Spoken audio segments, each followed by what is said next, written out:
गोविंद हरे मुरारी, हे नाथ नारायण वासुदेवा।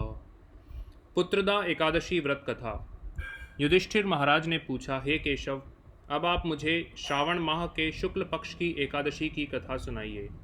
श्री कृष्ण भगवान जी ने कहा, हे राजन, द्वापर युग के प्रारंभ में महिष्मती नाम की नगरी में महीजीत नाम का राजा राज्य करता था। वह पुत्रहीन था, जिसके कारण वह हर समय चिंतित और दुखी रहता था। उसे अपना राज्य दुखदायी प्रतीत होता था, क्योंकि बिना पुत्र के संसार में इस लोक और परलोक दोनों में सुख प्राप्त नहीं होता है। इधर पुत्र की चिंता थी, उधर राजा की वृद्धावस्था दिन दिन बढ़ रही थी। एक दिन राजा ने अपनी प्रजा को एकत्रित करके कहा, हे प्रजाजनों, मैंने आज तक अपने जीवन में कोई पाप नहीं किया है और न अन्यायपूर्वक प्रजा से धन ही लिया है, और प्रजा का भी मैंने सदैव पुत्र की तरह पालन किया है तथा अपराधियों को भी पुत्र तथा बांधवों की भांति दंड दिया है।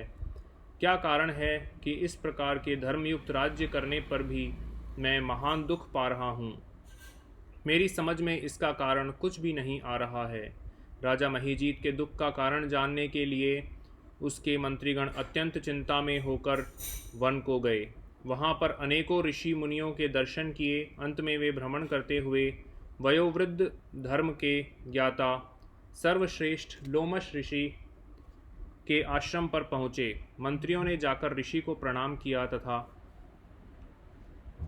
हाथ जोड़ विनय पूर्वक मुनि से प्रार्थना करके पूछा, हे देव, हमारे अहोभाग्य हैं जो हमें आपके दर्शन का लाभ मिला। लोमश ने कहा, हे ब्राह्मणों, आपके इस सद्व्यवहार से मुझे अत्यंत प्रसन्नता हुई है। अब आप लोग अपने आने का कारण निसंकोच होकर मुझसे कहो। यह सुनकर सब लोग प्रसन्न हो बोले, हे महर्षि, आप हमारे कार्य को तथा हमारी बातों को जानने में ब्रह्मा से भी अधिक समर्थ हैं, अतः आप हमारे संदेह को दूर करें। हम लोग महिष्मती नगरी के राजा महीजीत के मंत्री हैं। हे मुनि, महीजीत अत्यंत धर्मात्मा तथा प्रजा का पुत्र संपालन करने वाला तथा नीति निपुण है, किंतु फिर भी वह संतानहीन है, जिसके कारण वह अति दुखी रहते हैं। हे मुनि, हमारे राजा के संकट को दूर करने का कोई सरल उपाय बताइए। प्रजाजनों की बात सुनकर ऋषि ने कुछ क्षण के लिए नेत्र बंद करके राजा के पूर्व जन्मों का विचार किया। विचार करने के पश्चात ऋषि बोले, हे ब्राह्मणों, यह नृप पूर्व जन्म में अत्यंत निर्धन तथा बुरे कर्म करने वाला था तथा लगातार वह एक गांव से दूसरे गांव में घूमा करता था। वह 2 दिन का भूखा था। तब ज्येष्ठ मास के शुक्ल पक्ष की एकादशी का दिन था। उस दिन वह एक जलाशय पर जल पीने के लिए गया। उसी स्थान पर एक गाय, जो उसी समय की ब्याई हुई थी, जल पी रही थी।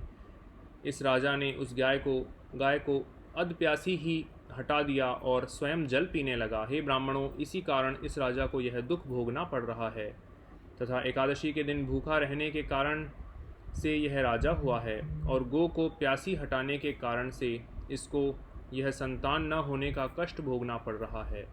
मुनि की बात सुनकर सब लोगों ने कहा, हे देव, कृपा करके ऐसा उपाय बताइए कि जिसके करने से राजा के पूर्व जन्म के पाप नष्ट होकर संतान की प्राप्ति हो।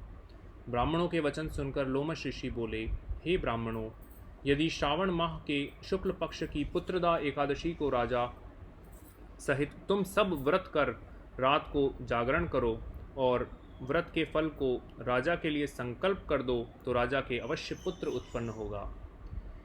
इससे तुम सबके तथा राजा के समस्त दुख नष्ट हो जाएंगे।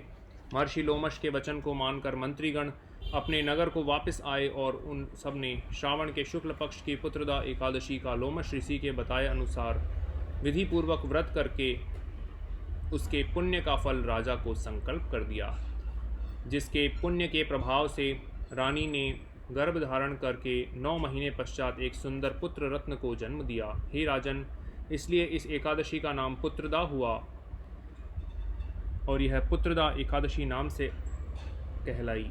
जो मनुष्य पुत्र की प्राप्ति करना चाहते हैं, उन्हें इस पुत्रदा एकादशी का व्रत करके पुत्र लाभ उठाना चाहिए। इस दिन गुड़ का सागार लेना चाहिए।